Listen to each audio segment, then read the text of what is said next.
Homilia do Papa Francisco na celebração extraordinária de oração pela pandemia da Covid-19. Ao entardecer, Marcos capítulo 4, versículo 35. Assim começa o Evangelho que ouvimos desde as semanas que parece o entardecer. Parece cair a noite, densas trevas cobriram as nossas praças, ruas e cidades. Apoderaram-se de nossas vidas, enchendo tudo de um silêncio ensurdecedor e um vazio desolador, que paralisa tudo a passagem. Pressente-se no ar, nota-se nos gestos, dizem-no os olhares, revemo-nos temerosos e perdidos. Às semelhanças dos discípulos do Evangelho, fomos surpreendidos por uma tempestade inesperada e furibunda. Demos-nos conta de estar no mesmo barco, todos frágeis e desorientados, mas ao mesmo tempo importantes e necessários. Todos chamados a remar juntos, todos carecidos de mútuo encorajamento. E neste barco estamos todos, tal como os discípulos que, falando a uma só voz, dizem angustiados: vamos perecer. Assim também nós nos apercebemos de que não podemos continuar estrada cada qual por conta própria, mas só o conseguiremos juntos. Rever-nos nesta narrativa é fácil. Difícil é entender o comportamento de Jesus, enquanto os discípulos naturalmente se sentem alarmados e desesperados. Ele está na popa, na parte do barco que se afunda primeiro. E que faz? Não obstante a tempestade, dorme tranquilamente, confiado no Pai. É a única vez no Evangelho que vemos Jesus a dormir. Acordam-no, mas, depois de acalmar o vento e as águas, ele volta-se para os discípulos em tom de censura. Por que sois tão medrosos? Ainda não tendes fé? Procuremos compreender.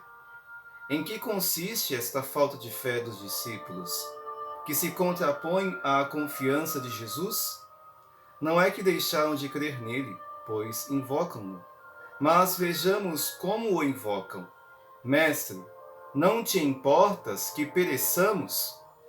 Não te importas? Pensam que Jesus se tenha desinteressado deles. Não cuide deles. Entre nós, nas nossas famílias, uma das coisas que mais dói é ouvirmos dizer: não te importas de mim? É uma frase que fere e desencadeia turbulência no coração. Terá abalado também Jesus, pois não há ninguém que se importe mais de nós do que ele. De fato, uma vez invocado, salva os seus discípulos desalentados. A tempestade desmascara a nossa vulnerabilidade e deixa a descoberto as falsas e supérfluas seguranças com que construímos os nossos programas, os nossos projetos, os nossos hábitos e prioridades. Mostra-nos como deixamos adormecido e abandonado aquilo que nutre, sustenta e dá força à nossa vida e à nossa comunidade. A tempestade põe a descoberto todos os propósitos de empacotar e esquecer o que alimentou a alma dos nossos povos. Todas as tentativas de anestesiar com hábitos aparentemente salvadores, incapazes de fazer apelo às nossas raízes e evocar a memória dos nossos idosos, privando-nos, assim, da imunidade necessária para enfrentar as adversidades. Com a tempestade caiu a maquiagem dos estereótipos com que mascaramos o nosso eu, sempre preocupado com a própria imagem, e ficou a descoberto uma vez mais aquela abençoada pertença comum a que não nos podemos subtrair, a pertença como irmãos. Por que sois tão medrosos? Ainda não tendes fé? Nesta tarde, Senhor, a tua palavra atinge e toca-nos a todos. Neste mundo que tu amas mais do que nós, avançamos a toda velocidade, sentindo-nos em tudo fortes e capazes. Na nossa avidez de lucro, deixamo-nos absorver pelas coisas e transtornar pela pressa. Não nos detivemos perante os teus apelos, não despertamos face a guerras e injustiças planetárias, não ouvimos o grito dos pobres e do nosso planeta gravemente enfermo. Avançamos destemidos, pensando que continuaríamos sempre saudáveis no mundo doente. Agora nós, sentindo-nos em mar agitado, imploramos: acorda, Senhor. Por que sois tão medrosos? Ainda não tendes fé? Senhor, lança-nos um apelo à fé. Esta não é tanto acreditar que tu existes, como sobretudo vir a ti e fiar-se de ti. Nesta quaresma, ressoa o teu apelo urgente: convertei-vos. Convertei-vos a mim de todo o vosso coração. Chama-nos a aproveitar este tempo de prova como um tempo de decisão. Não é o tempo do teu juízo, mas do nosso juízo. O tempo de decidir o que conta e o que passa, de separar o que é necessário daquilo que não é. É o tempo de reajustar a rota da vida rumo a ti, Senhor, e aos outros. E podemos ver tantos companheiros de viagem exemplares que no medo reagiram oferecendo a própria vida. É a força operante do Espírito derramada e plasmada em entregas corajosas e generosas. É a vida do Espírito capaz de resgatar, valorizar e mostrar como as nossas vidas são tecidas e sustentadas por pessoas comuns, habitualmente esquecidas, que não aparecem nas manchetes dos jornais e revistas, nem nas grandes passarelas do último espetáculo, mas que hoje estão, sem dúvida, a escrever os acontecimentos decisivos da nossa história. Médicos, enfermeiros e enfermeiras, trabalhadores dos supermercados, pessoal da limpeza, curadores, transportadores, forças policiais, voluntários, sacerdotes, religiosas e muitos, mas muitos outros que compreenderam que ninguém se salva sozinho.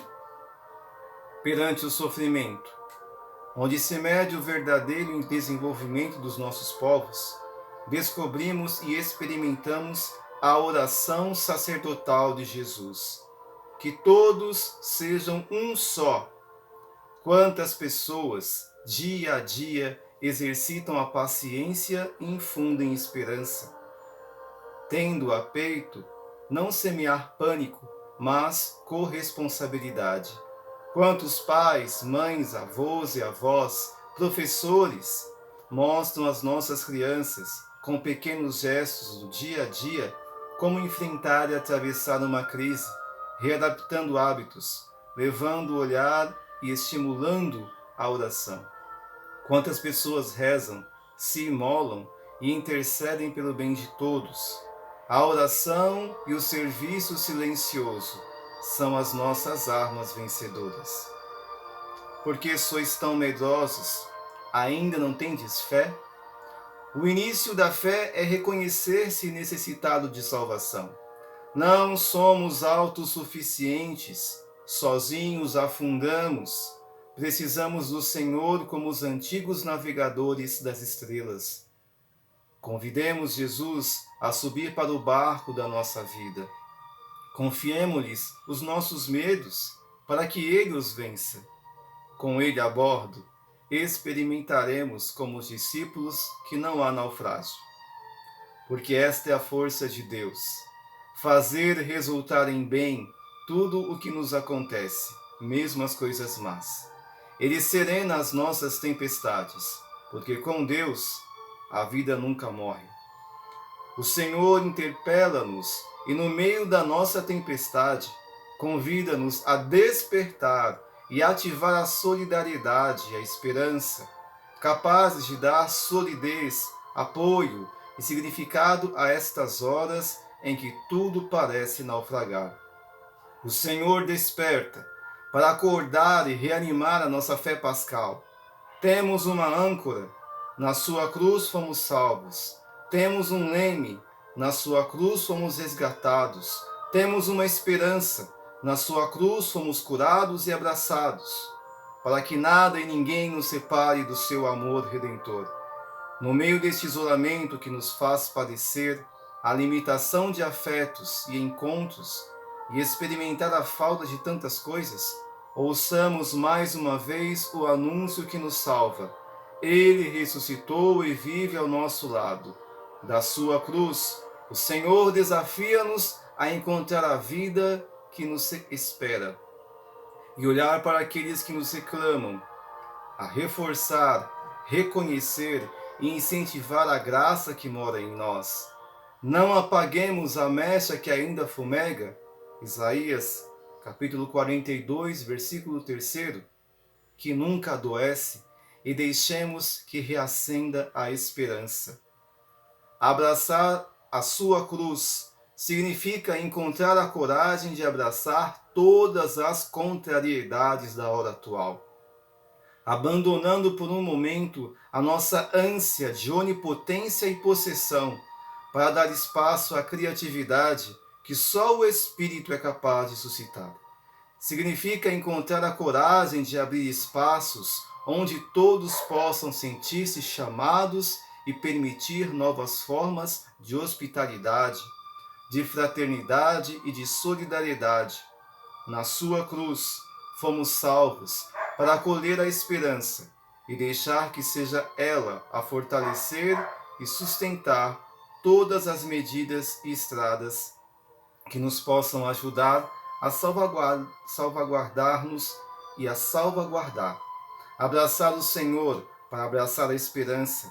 Aqui está a força da fé, que liberta do medo e dá esperança. Por que sois tão medrosos? Ainda não tendes fé? Queridos irmãos e irmãs, deste lugar que atesta a fé rochosa de Pedro, gostaria nesta tarde de vos confiar a todos ao Senhor, pela intercessão de Nossa Senhora, saúde do seu povo, estrela do mar em tempestade, desta colunata que abraça Roma e o mundo, desça sobre vós como um abraço consolador, a bênção de Deus. Senhor, abençoa o mundo, dá saúde aos corpos e conforto aos corações. Pede-nos para não ter medo. A nossa fé, porém, é fraca e sentimos-nos temerosos. Mas tu, Senhor, não nos deixes à mercê da tempestade. Continua a repetir-nos: não tenhais medo. E nós, juntamente com Pedro, confiamos-te todas as nossas preocupações, porque tu tens cuidado de nós. Vaticano, 27 de março de 2020, Papa Francisco. A você que acompanhou esta leitura, eu quis trazer o texto na íntegra. Que o Senhor nos abençoe, para que o mundo creia, e como disse o Santo Padre, Papa Francisco, ninguém se salvará sozinho. Juntos, meus irmãos, que São João Paulo II também interceda por nós, e tenhamos fé. Mesmo com o barco balançando bastante, tenhamos fé.